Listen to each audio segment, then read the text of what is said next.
This just in, breaking news, our top story tonight. Member of PayPal's board of directors says that Bitcoin could one day hit $1 million. Definitely wouldn't want to be working in payment processing if that happens. Wait, what does PayPal do again? Next up, hackers steal millions from owners of the currency IOTA. This has prompted community outrage to change the name to IOTA. In other news, Reddit co-founder says the Stellar Lumens subreddit is definitely worth subscribing to. Just sad what some people will do to try and get their websites in traffic. And finally tonight, technological juggernaut known as the state of Vermont has partnered with blockchain technology when it comes to recording deeds. It might not be a huge story, but on this channel, no good deed goes unnoticed. All of this and more tonight on Crypto News. Before we jump into today's video, I have something important to say.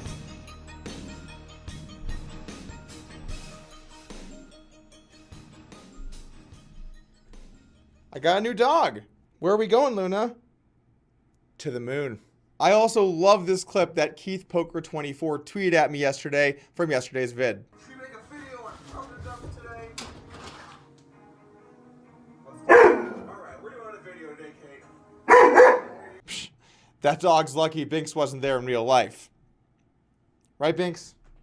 Let's jump in here and talk about the co-founder of Reddit saying that people should subscribe to the Stellar Lumens subreddit. Alexis Ohanian Sr. said definitely worth subscribing to in 2018 with a link to the Stellar Lumens subreddit. If you're not familiar with Stellar Lumens, it's one of the top 10 cryptocurrencies in terms of value, and it was founded a few years ago by Jed McCaleb, who was actually a founder of the currency Ripple. To understand Stellar better, let's take a quick look at this article from CoinCentral. Stellar Lumens advertises itself as an open source distributed payments infrastructure built on the premise that the international community needs, quote, a worldwide financial network open to anyone, end quote. Stellar Lumens will fill this need, connecting individuals, institutions, and payment systems through its platform. In doing so, the Stellar Lumens team wants to make monetary transactions cheaper, quicker, and more reliable than they are under current systems.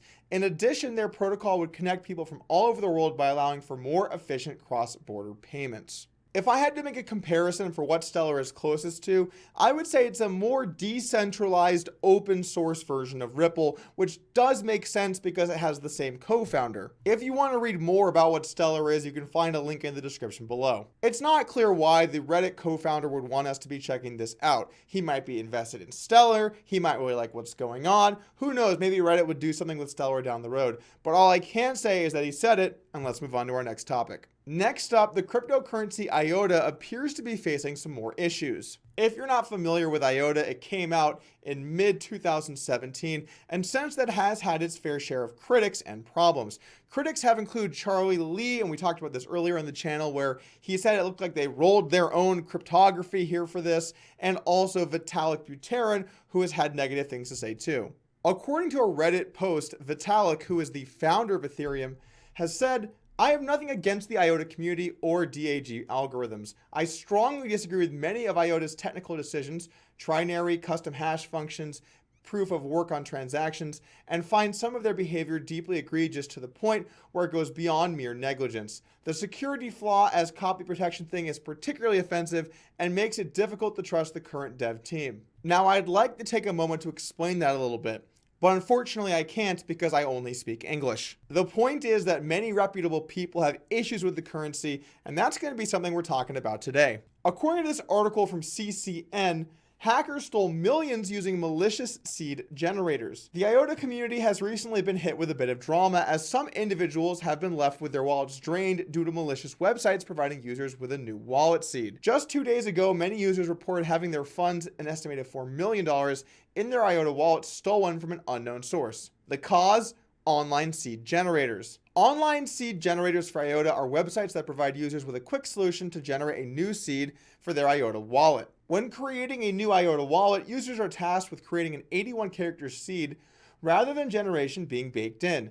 There are workarounds as outlined by the Hello IOTA website, which includes using an IPFS seed generator or creating a key using either the Mac or Linux terminal. However, neither of which is as user-friendly as other wallets, possibly leaving new users turning towards these online generators. IOTA has gone through a bit of drama in recent times with their Microsoft partnership clarification, after a botched press cycle and patched vulnerabilities found back in the fall. In October, the IOTA team also took custody of at-risk funds due to another vulnerability with the use of a snapshot. So we have more issues here from IOTA, and Richard Hart took to Twitter to let us know how he really felt.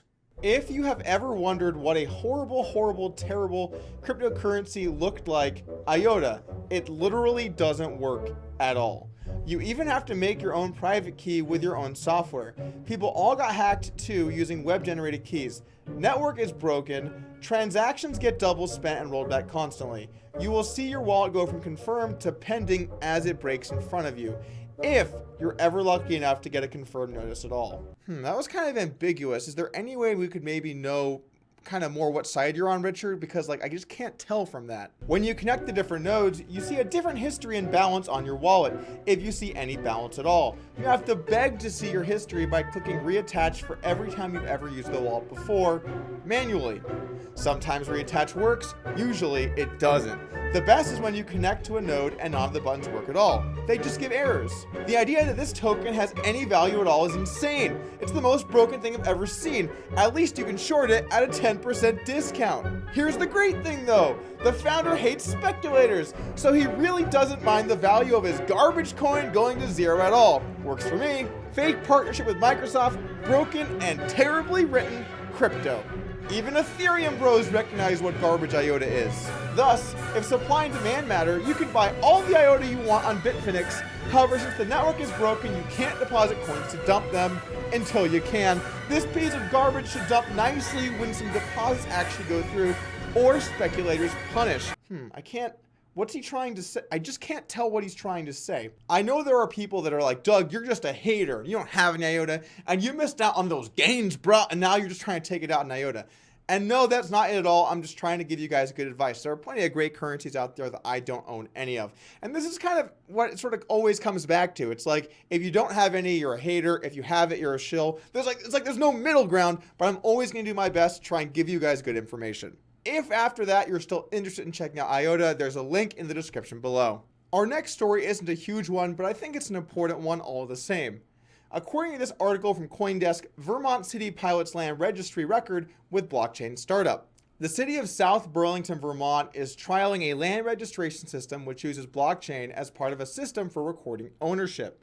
The city clerk's office announced Monday that it was partnering with blockchain startup Proppy to store land record management data, according to a press release.